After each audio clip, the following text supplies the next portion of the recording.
Ika-34 na kabanata.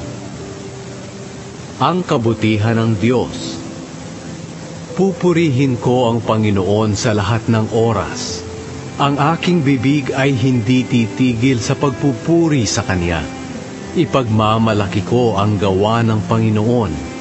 Maririnig ito ng mga api, at sila'y magagalak. Hali kayo, ipahayag natin ang kadakilaan ng Panginoon, at itaas natin ang Kanyang pangalan. Ako'y nanalangin sa Panginoon, at ako'y Kanyang sinagot. Pinalaya niya ako sa lahat ng aking takot.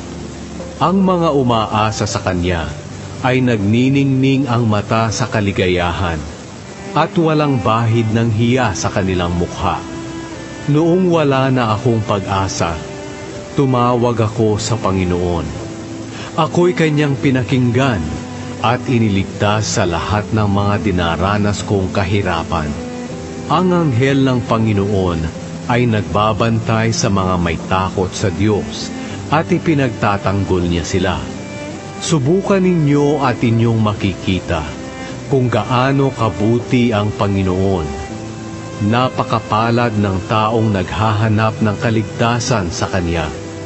Kayong mga hinirang ng Panginoon, matakot kayo sa Kanya, dahil ang may takot sa Kanya ay hindi kukulangin sa lahat ng pangangailangan. Kahit mga leyon ay kukulangin sa pagkain at magugutom, ngunit hindi kukulangin ng mabubuting bagay ang mga nagtitiwala sa Panginoon. Lumapit kayo kayong gustong matuto sa akin. Pakinggan ninyo ako at tuturuan ko kayo ng pagkatakot sa Panginoon. Kung nais ninyo ng masaya at mahabang buhay, iwasan ninyo ang masamang pananalita at pagsisinungaling. Lumayo kayo sa masama at gawin ninyo ang mabuti.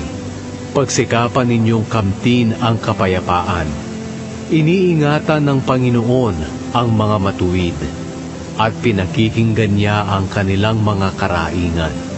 Ngunit kinakalaban ng Panginoon ang mga gumagawa ng masama. Sila'y Kanyang nililipol hanggang sa hindi na sila maalala ng mga tao sa mundo.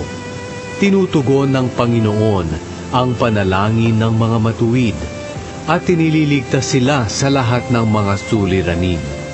Malapit ang Panginoon sa mga may bagbag na puso, at tinutulungan niya ang mga nawawala ng pag-asa. Marami ang